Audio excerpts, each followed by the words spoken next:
Now, as severe weather slams the heartland. Tornadoes and flash floods pound the plains.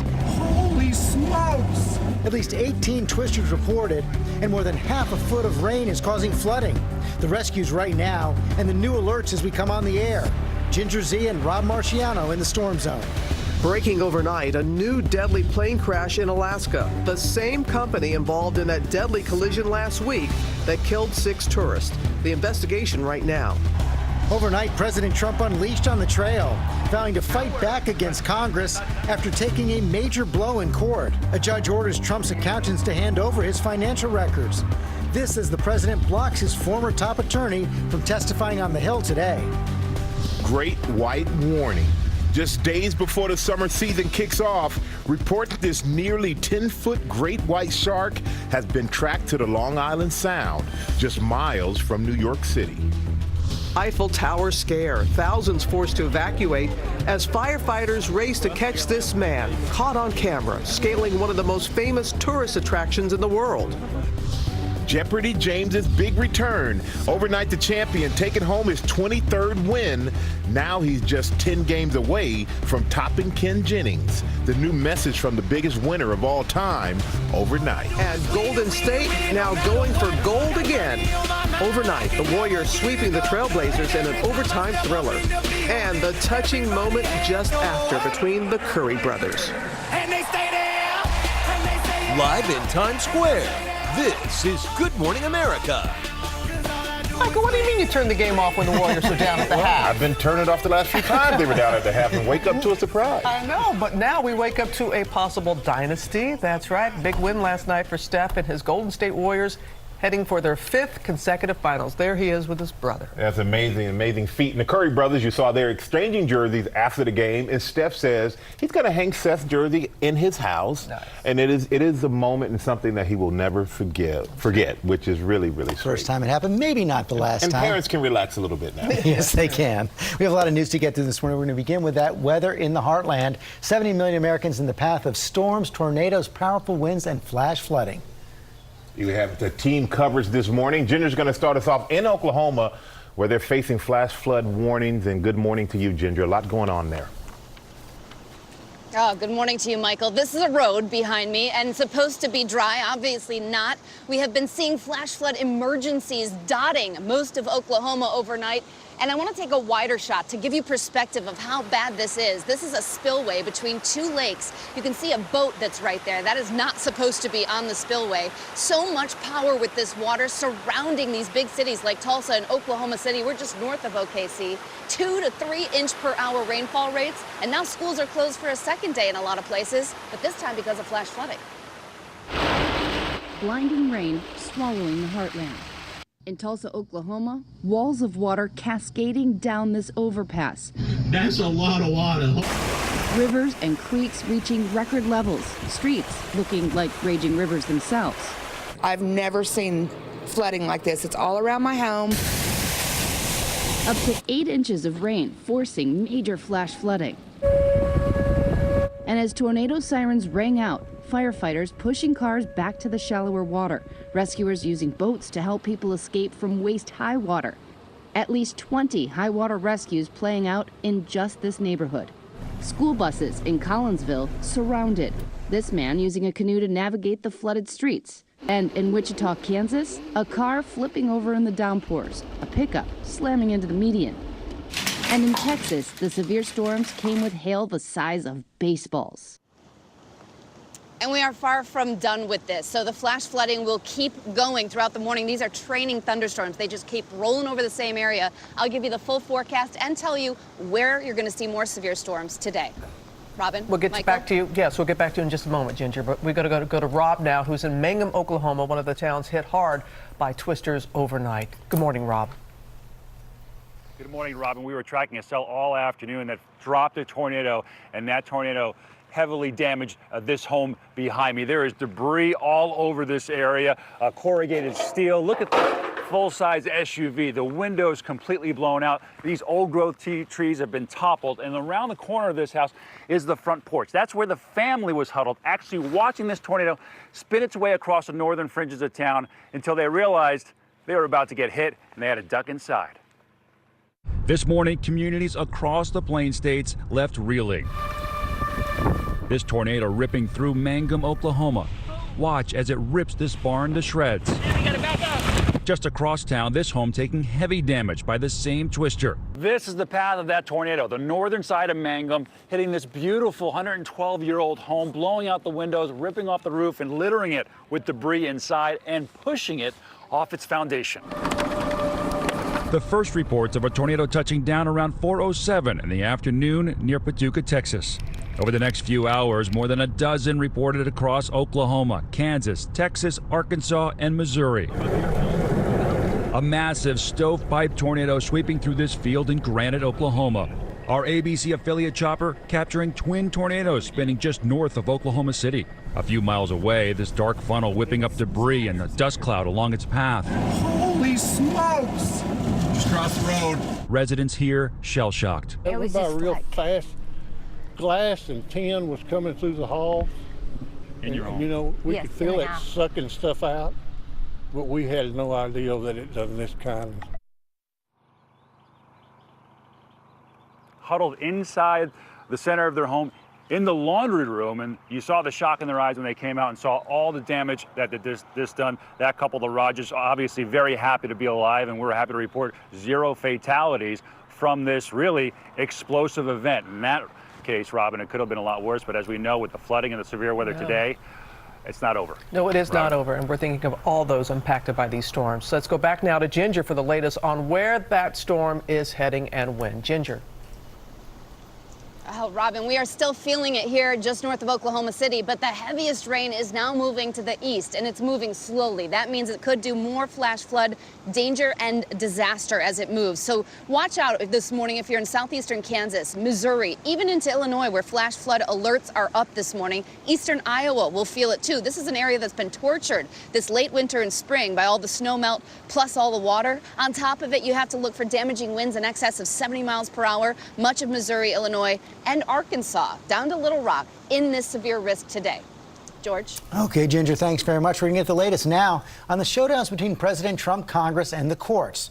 The president took off on his opponents at a rally in Pennsylvania last night after he ordered his former White House counsel not to testify before the House Judiciary Committee and responded to a court ruling that Congress can see his financial records. Our senior congressional correspondent Mary Bruce on Capitol Hill with the story. Good morning, Mary. Good morning, George. Well, we are seeing a real escalation here in the fight between the president and congressional Democrats. The president's strategy to resist all of their requests lost an early test in the courts yesterday, but Trump also infuriated Democrats here when he instructed his former counsel not to show up. Now, instead of being able to question Don McGahn, Democrats here this morning will face off with an empty chair. Overnight on the campaign trail in Pennsylvania, President Trump is promising to fight congressional Democrats at every turn. Angry Democrats, all after us with all of it, and they still have it's like little embers that are burning. And this morning on Capitol Hill, the president is blocking his former top attorney, Don McGahn, from testifying, instructing him to defy a subpoena, citing constitutional precedent. McGahn was interviewed by the special counsel for more than 30 hours. Democrats say he's a key witness to the president's obstruction and are accusing the White House of stonewalling. So you're dealing with a lawless president who is willing to go to any lengths to prevent testimony that might implicate him, that does implicate him. And they're promising to fight back. Well, the first thing we're going to do is we're going to have to hold McGahn in contempt. As the standoff escalates, Democrats Monday scored their first victory in court. A federal judge ordering Trump's accountants to hand over 8 years of the president's financial records. The president is vowing to appeal. We won round one today. But Democrats are now clashing over what comes next. House Speaker Nancy Pelosi facing growing calls to initiate impeachment proceedings. This is not just about this president. This is about upholding the rule of law, and future presidents will be guided by what we do in this moment. But George, Democratic leaders are pushing back against these calls, especially with 2020 right around the corner. Top Democrats are concerned that any impeachment proceedings might overshadow their agenda. And George, they point that this court victory yesterday, they say, shows that they are on the right path here. And meantime, Mary, the House Intelligence Committee yesterday released documents detailing Michael Cohen's claims against the president's current lawyers. Yeah, George, we're getting a new look at these transcripts, and they show that Cohen told investigators that Trump's lawyer, Jay Sekulow, encouraged Cohen to lie to Congress about negotiations over a Trump Tower deal in Moscow, negotiations that we now know stretched well into the campaign. And Cohen also told investigators that he had multiple conversations with Sekulow about receiving a potential pardon. George, Sekulow's team is disputing Cohen's account. Multiple legal issues all coming together. Thank you, Mary. So let's talk about it with our chief legal analyst, Dan Abrams, for more on this. Let's first go to that judge's ruling yesterday. The president's accounting firm has to turn over the records. Quick decision by the judge, clear decision by the judge, basically saying it's not a close call. Right. And in any other world, this would be a huge decision, right? The idea that the president of the United States has just lost a major court ruling. And yet, for now, it's going to sort of fall, and people are going to wait for the next level in this, and that's going to be the appellate court. No question, this is a big loss for the president. It was a clear loss, and the judge in his ruling actually referred to the possibility of impeachment proceedings, basically saying, look, Congress has the oversight power, including for impeachment proceedings, and as a result, the Congress has got to be able to investigate potential criminal wrongdoing. The president also defined congressional power by saying that his former counsel, Don McGahn, should not testify today. Right. And this is a tougher call. There are these two doctrines. One we've talked about a lot, which is this idea of executive privilege, confidential conversations between the president and his inner circle. That's not what they're focusing on now. Now they're actually taking a broader view, which is they're saying it's presidential immunity, meaning Don McGahn shouldn't even show up to answer any questions, because there is this broad theory that he's effectively an arm of the president, and that this would be like calling in the president to testify.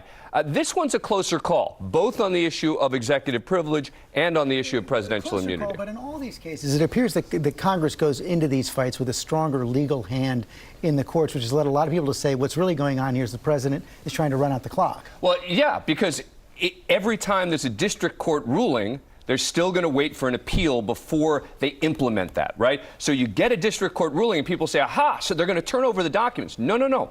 You're going to still wait for the next ruling, which would be they're saying, let's hold off. We're going to appeal this to the appellate court. And if they appeal it to the appellate court and they lose, they're going to say one appeal to the Supreme Court. And then finally, how about this argument that some Democrats are now making that if they actually opened up impeachment proceedings, it would streamline the process, make it go more quickly? It's true that it would help it go a little faster. They would have stronger arguments in certain cases to say we have an official proceeding ongoing.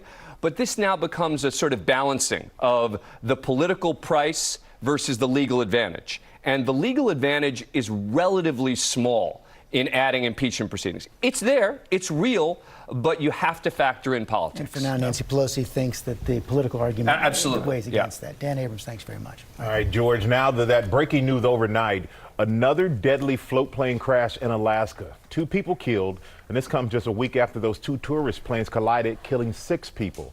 ABC's Adrienne Bankert has the story. Good morning, Adrienne. Good morning to you too, Michael. Yes, terrible news. It's the same company involving the same model of aircraft in the same community that is now experiencing double grief. Overnight, another aviation tragedy in southeast Alaska. A Taquan Air float plane crashed as it came in for a landing, leaving the pilot and passenger dead. Weather and visibility were clear at the time. Good Samaritans were nearby to help tow the plane to shore. Monday's deadly crash just 1 week after a Taquan Air flight collided with another small plane, both carrying cruise ship passengers for sightseeing excursions just 22 miles away in Ketchikan, Alaska. That collision took the lives of 6 people. 10 passengers were rescued. The larger of the 2 quickly began to sink where it was. It's the part of the job that you don't look forward to. Following the crash, Taquan Air tells ABC News the company had suspended pre-booked flight seeing tours for cruise ship passengers. This type of accident is a result of landing in a more raw area of aviation. Ketchikan is a fairly wild area, even though it's a beautiful town, and there are a lot of wonderful things to see out there. But to do so, you have to be fairly low and slow. And the names of those 2 victims have yet to be released until family members are notified. George. Okay, Adrienne, thank you very much. We're going to go overseas now to that Eiffel Tower scare. A man was caught on camera scaling that iconic tourist attraction, nearly made it to the top, 1,063 feet. When a special firefighter unit was called in to get him down, the site was closed, 2,500 people evacuated. Wow. Firefighters finally talked him down last night. Clymer in custody today. The tower back open. All right, yeah, very, very. Now to the Golden State Warriors heading back to the NBA Finals for the 5th consecutive year, sweeping the Portland Trail Blazers overnight in an exciting overtime win, Michael. TJ Holmes is here now with more on that. Guys, listen to the night Steph Curry had. Had 37 points, had a triple-double, had to bring the team down from 17 to go into overtime, and now they're going to their 5th straight NBA Finals. But to do it, he had to beat his baby brother. The Golden State Warriors living up to their name. The Warriors do it again. Another comeback. Battling back in an overtime thriller to take out the Portland Trail Blazers and complete their Western Conference Finals sweep. Golden State, once again led by Steph Curry. The All-Star dropped 3. Puts it in. Steph Curry from downtown. After 3. As Curry nails the three-pointer. And even overcame a rare misstep, his first missed fourth-quarter free throw in nearly 4 years, to finish with 37 points, closing out a game and a series that were very much a family affair. After the final buzzer, Steph traded jerseys and an emotional embrace with his little brother, Seth. I mean, somebody had to lose, but this is just the beginning for him and his career in terms of being in this stage. And he's proved to a lot of people that not only does he belong, he can play big minutes in a playoff game. So we'll remember this for the rest of our lives. But in the locker room, it was another Curry, 10-month-old Cannon, stealing the show and celebrating with Dad as the Warriors collected their 5th straight conference trophy. All right, and that hasn't been done. 5 straight, right? NBA Finals hasn't been done since the 60s with the Celtics. So when you say greatest teams in that debate, you're going to say Russell's Celtics or Magic's Lakers. You're going to say Jordan's Bulls. You have to say Curry's Warriors now. And what a cool moment for the family there with the Curry. Somebody had to lose, but Thanksgiving's going to be interesting. He makes the threes so easy. I know. It's not. He works hard at that. Been to a lot of those practices. Those guys go at it like you would not believe. Okay, so now it's going to be the Bucks or the Raptors. But the Bucks still look like they're in control of this thing, but Toronto has a chance to even up the series. So I would love to go to Toronto for the NBA Finals. Love you, Milwaukee. But no, that game is coming up tonight. But it's been a fun one. Antetokounmpo, I was going to say, can't root against my Greek. You're Greek, yes. You all have to do an interview. I just want to hear the Stephanopoulos Antetokounmpo interview, right? Whenever you're ready, Yannis. It's on. Thanks, TJ. You got it. Also this morning, take a look at this. First ever great white shark spotted in Long Island Sound. That's right before Memorial Day. Oh, wow. Also this morning, the former bachelor now facing up to 2 years behind bars for a deadly accident going before the judge today. But first, let's go back to Ginger there in Oklahoma. Ginger?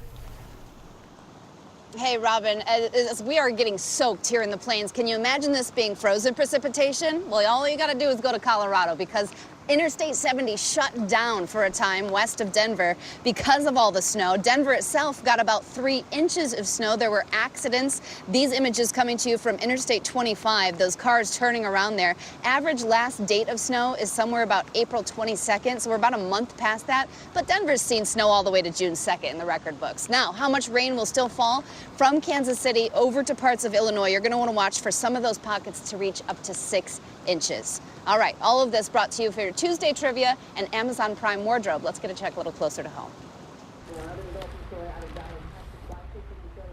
Close your eyes, give me your hand, darling. Do you feel the same? Am I only dreaming? Hey. Hey.